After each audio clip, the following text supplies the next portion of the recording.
اگر دوزخ به زیر پوست داری،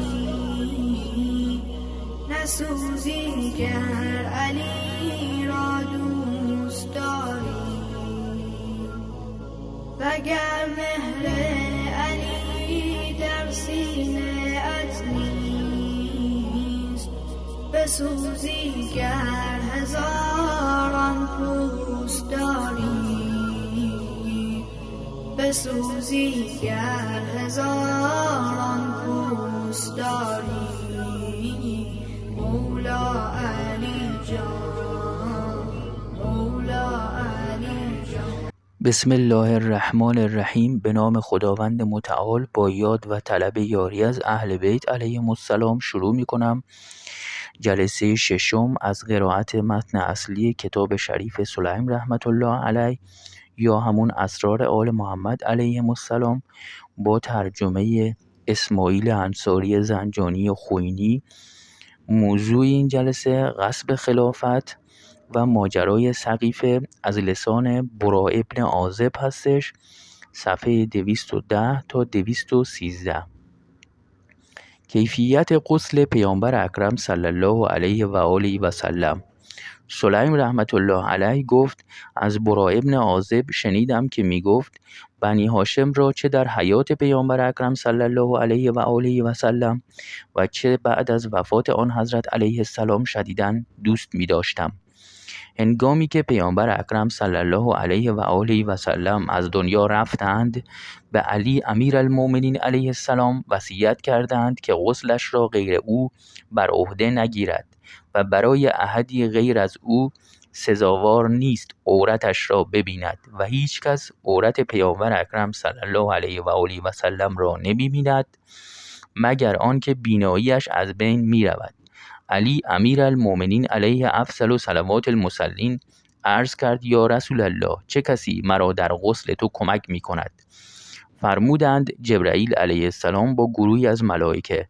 و چنین شد که علی امیرالمؤمنین علیه السلام آن حضرت علیه السلام را غسل میداد و فضل ابن عباس با چشمان بسته آب میریخت و ملائکه بدن حضرت علیه السلام را آنطور که علی امیرالمؤمنین علیه السلام میخواست میگردانیدند. علی امیرالمؤمنین علیه السلام خواست پیراهن پیامبر اکرم صلی الله علیه و آله و سلم را از تنش بیرون آورد که صیحه زننده‌ای به او ندا داد ای علی امیرالمؤمنین علیه السلام، پیراهن پیامبرت را بیرون میاور. لذا دستش را از زیر پیراهن داخل کرد و او را غسل داد و سپس حنوط کرد و کفن نمود و هنگام کفن کردن و حنوط پیراهن را بیرون آورد. کیفیت خروج اصحاب سقیفه و بیعت آنان. برا ابن عازب میگوید هنگامی که پیامبر اکرم صلی الله علیه و آله و سلم از دنیا رفتند، از آن ترس داشتم که قریش برای اخراج امر خلافت از بنی هاشم متحد شوند. وقتی مردم کار خود را درباره بیعت ابوبکر به انجام رساندند، حالت شخص متحیر فرزند از دست داده‌ای مرا گرفت، اضافه بر حزنی که از وفات پیامبر اکرم صلی الله علیه و آله و سلم داشتم. من در رفت و آمد بودم و بزرگان مردم را زیر نظر داشتم و این در حالی بود که بنی هاشم برای غسل و حنوط کنار بدن پیامبر اکرم صلی الله علیه و آله و سلم جمع شده بودند. از سوی دیگر سخن سعد بن عباده و آن دسته از اصحاب جاهلش که تابع او شده بودند به من رسید و با آنان جمع نشدم و دانستم به نتیجه‌ای نخواهند رسید.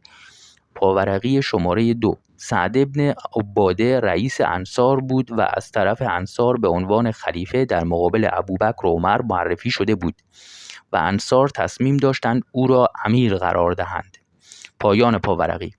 همچنان بین آنان و مسجد رفت و آمد می کردم و در جستجوی بزرگان قریش بودم. در همان حال متوجه شدم ابوبکر و عمر هم نیستند، ولی طولی نکشید که با آن دو و ابو عبیده روبرو شدم که در میان اهل سقیفه پیش می آمدند و لباسهای صنعانی پوشیده بودند. هیچ کس از کنارشان عبور نمی کرد مگر آن که متعرض او می شدند و وقتی او را می شناختند دست او را می گرفتند و بر دست ابوبکر به عنوان بیعت می کشیدند. چه به این کار مایل بود و چه ابا می کرد. پاورقی شماره 4. شیخ مفید در کتاب جمل صفحه 59 روایت کرده است عده‌ای از اعراب وارد مدینه شده بودند تا لوازم زندگی برای خود بخرند. مردم به خاطر وفات پیامبر اکرم صلی الله علیه و آله و سلم از معامله با آنها مشغول به این امور شدند. آنان هم در بیعت و مسئله خلافت حضور یافتند. عمر سراغ آنان فرستاد و ایشان را فراخواند و گفت مبلغی برای بیعت خلیفه پیامبر اکرم صلی الله علیه و آله و سلم بردارید و به سراغ مردم بیرون روید و آنان را دست جمعی بفرستید تا بیعت کنند و هر کس امتناع ورزید به سر و پیشانی بزنید. تا راوی میگوید به خداوند متعال قسم اعراب را می دیدم که لباسهای صنعانی به کمر بسته بودند و مسلح شده بودند و چوب به دست گرفته بیرون آمدند و مردم را زدند و به اجبار برای بیعت آوردند. پایان پاورقی. بنی هاشم در جریان سقیفه. برا ابن عازب میگوید از شدت ناراحتی عقل از کف داده بودم اضافه بر مصیبتی که درباره پیامبر اکرم صلی الله علیه و آله و سلم داشتم. لذا به سرعت بیرون آمدم تا به مسجد رسیدم و نزد بنی هاشم آمدم در حالی که درب بر روی غیر آنان بسته بود.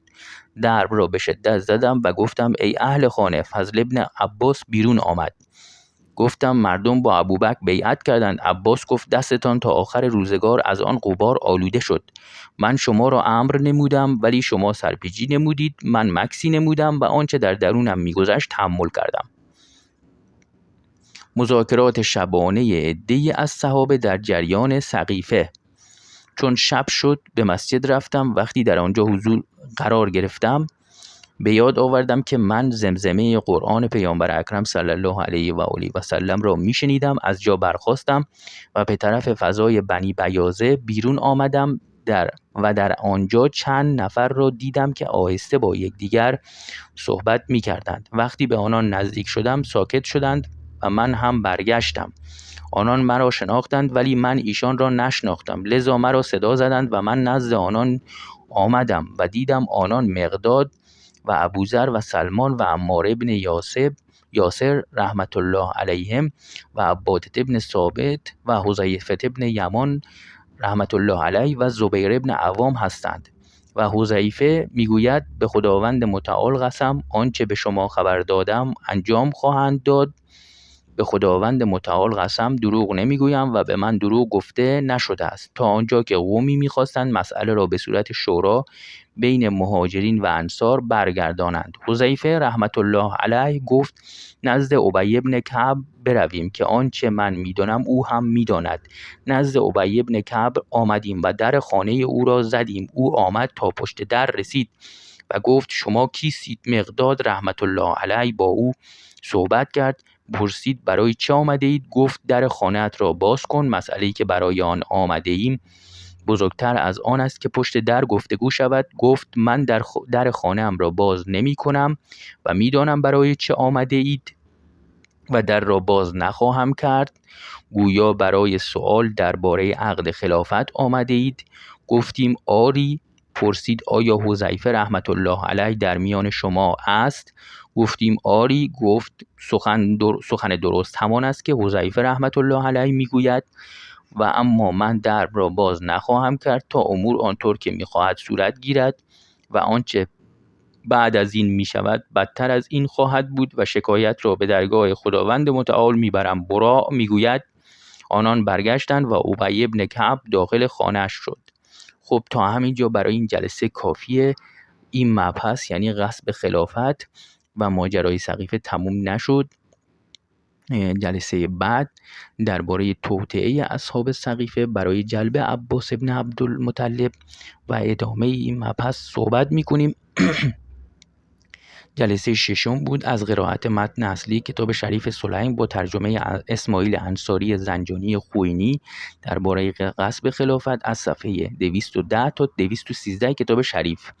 همه شما عزیزان رو به خداوند متعال می‌سپارم، همیاری مالی و تبلیغی و دعا برای علامه اللهیاری، دعا برای ظهور امام عصر عجل الله تعالی فرجه الشریف و لعن دشمنان و غاصبین و خلافت، خصوصا اون غصب کنندگان ولایت امیرالمومنین علیه السلام و مدعیان دروغین ولایت در این عصر رو ورد زبانتون قرار بدید. اللهم صل علی محمد و آل محمد و عجل فرجهم الشریف و لعن عدوهم الخبیث. اللهم عجل ولیک الفرج، اللهم عجل ولیک الفرج، اللهم عجل ولیک الفرج. خداوند متعال یار و نگهدار همه شما عزیزان.